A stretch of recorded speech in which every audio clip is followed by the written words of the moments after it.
छोलिया हो या लोबिया, सफेद चने या काले चने, सब कुछ मजेदार बने।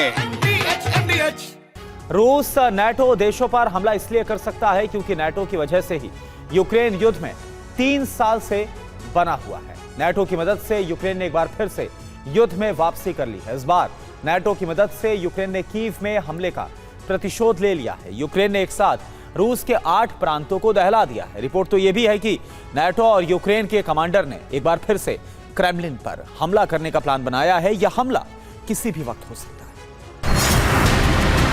ऑयल रिफाइनरी भस्म हो रही है।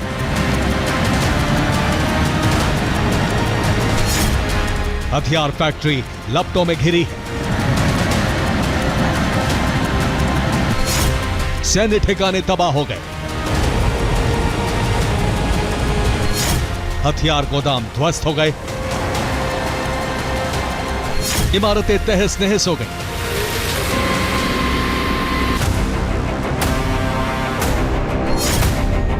विनाश का यह मंजर यूक्रेनी शहर का नहीं है, ये रूसी शहरों की तस्वीर है। रूसी शहरों का यह हश्र तब हुआ जब ज़ेलेंस्की सेना ने कीव दहन का प्रतिशोध लिया। रूसी सेना ने लगातार 3 दिनों तक कीव पर जबरदस्त बमबारी की। इससे भड़की यूक्रेनी फोर्स ने रूस के शहरों को जलाना शुरू कर दिया। यूक्रेन ने रूस में कहां-कहां हमले किए, इन हमलों में पुतिन और उनकी सेना को कितना नुकसान पहुंचा, हम आपको इसकी पूरी डिटेल देंगे। लेकिन सबसे पहले यूक्रेन ने रूस में इतनी बड़ी तबाही क्यों मचाई, उसकी वजह समझिए।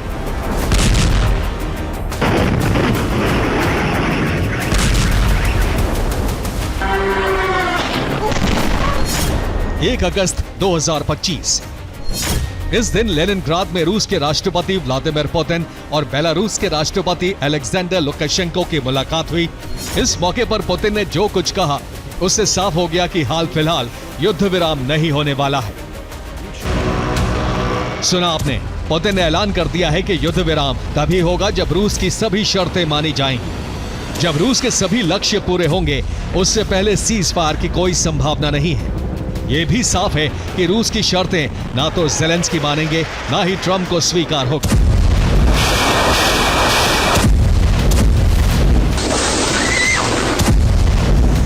सीज फायर की संभावना खत्म हुई तो यूक्रेन ने रूस में पूरी ताकत से हमले शुरू कर दिए। ज़ेलेंस्की ने रूस में जो ऑपरेशन लॉन्च किया है, उसके तहत रूस के सैन्य और ऊर्जा ठिकानों को जलाया जा रहा है।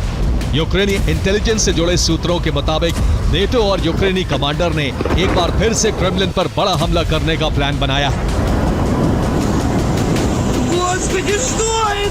तो आप देखिए, सवाल तो यह है कि क्या आधी रात क्रेमलिन पर ब्लास्ट होने जा रहा है। यह सवाल इसलिए क्योंकि क्रेमलिन पर बड़े हमले का खतरा मंडरा रहा है। यूक्रेन के चर्निहाइव से क्रेमलिन 920 किलोमीटर दूर है। यूक्रेनी फोर्स के पास घातक और लॉन्ग रेंज ड्रोन है। यूक्रेन के पास 1000 किलोमीटर तक हमला करने में सक्षम ड्रोन है। इसका मतलब यह हुआ कि क्रेमलिन यूक्रेनी ड्रोन की रेंज में है। यह माना जा रहा है कि यूक्रेनी फोर्स चर्निहाइव से क्रेमलिन की तरफ ड्रोन फायर कर सकती है। लीक सीक्रेट रिपोर्ट के मुताबिक क्रेमलिन पर यूक्रेन और नाटो अभी तक के सबसे बड़े हमले की तैयारी में है। नाटो की मदद से यूक्रेन क्रेमलिन पर पहला हमला 3 मई 2023 को करने में सफल हुआ था। तब यूक्रेनी ड्रोन विस्फोट से क्रेमलिन की इमारत बर्बाद हुई थी। लेकिन इस बार उससे भी बड़े हमले की तैयारी है। यह माना जा रहा है कि हमला अगले 24 घंटे के अंदर हो सकता है। रूसी सिक्योरिटी एजेंसीज को यह इनपुट मिला है तो वो हाई अलर्ट पर। आप देखिए, क्रेमलिन पर हमले की आशंका इसलिए बढ़ गई है क्योंकि यूक्रेनी फोर्स अब रूस में 1000 किलोमीटर अंदर तक हमले कर रही है।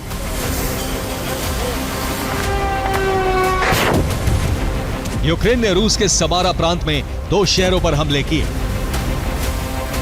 यूक्रेन के हमले से समारा के नोवोकोइबेशेवस्क और पेंजा शहर दहल उठे। ये तस्वीर नोवोकोइबेशेवस्क की है। यूक्रेन के ड्रोन विस्फोट से यहां रूस की ऑयल रिफाइनरी जल गई।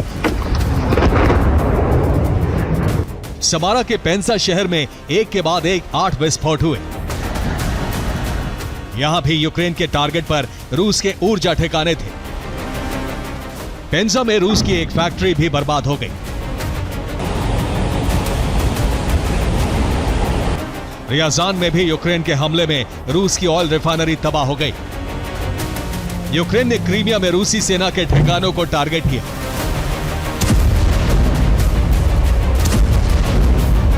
सारातोव में ड्रोन विस्फोट से रूसी एयरपोर्ट का एक हिस्सा बर्बाद हो गया।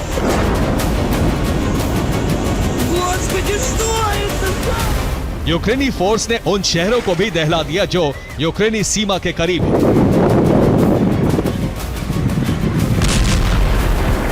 लिपिट्स्क में यूक्रेन ने रूस की मिलिट्री एयरफील्ड पर हमले किए। वोरोनिश में रूसी सेना ने पावर स्टेशन को तबाह कर दिया। ताम्बोव में यूक्रेन के हमले में कई इमारतें ध्वस्त हो गईं, जबकि बेलगोरोद में विस्फोट की वजह से 2 लोगों की जान चली गई। सूत्रों के मुताबिक अब यूक्रेन के टारगेट पर क्रेमलिन है। आने वाले वक्त में यूक्रेन क्रेमलिन को दहला सकता है।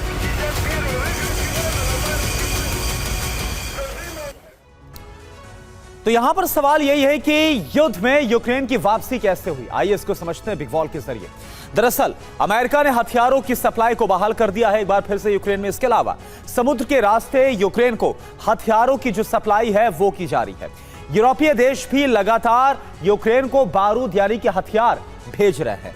पूरे जुलाई में यूक्रेन को हथियारों की सप्लाई को और ज्यादा बढ़ा दिया गया है, जो रिपोर्ट सामने आई है। यूएस यूरोप की मदद से यूक्रेन की शक्ति यानी कि जो सैन्य ताकत है वो और ज्यादा बढ़ी है। यूक्रेन पूरी ताकत के साथ रूस में हमले कर रहा है और जो बारूदी विध्वंस है वो नजर आ रहा है रूस के अंदर। आप देखिए,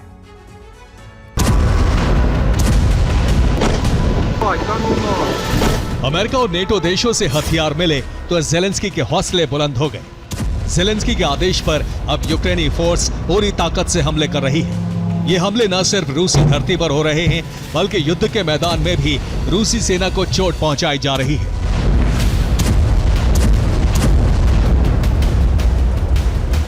बाखमुत में यूक्रेन ने रूसी सेना की कमांड पोस्ट को तबाह कर दिया। खेरसोन में यूक्रेन ने रूस के 3 टैंक और 4 सैन्य वाहन को तबाह कर दिया। ज़ेपोरिज़िया में यूक्रेन ने रूस के 2 सैन्य ठिकानों पर कब्जा कर लिया। एक तरफ यूक्रेन पुतिन सेना को जख्म दे रहा है तो दूसरी तरफ बड़े षड्यंत्र को अंजाम देने में जुटा है। सूत्रों के मुताबिक अगले 24 घंटे के अंदर क्रेमलिन को टारगेट कर सकता है। जाहिर है अगर क्रेमलिन पर हमला हुआ, अगर पुतिन के गर्व को चोट पहुंची तो पुतिन पूरे यूरोप के खिलाफ एटमी जंग शुरू कर सकते हैं। Bureau report, TV9 Bharatvarsh.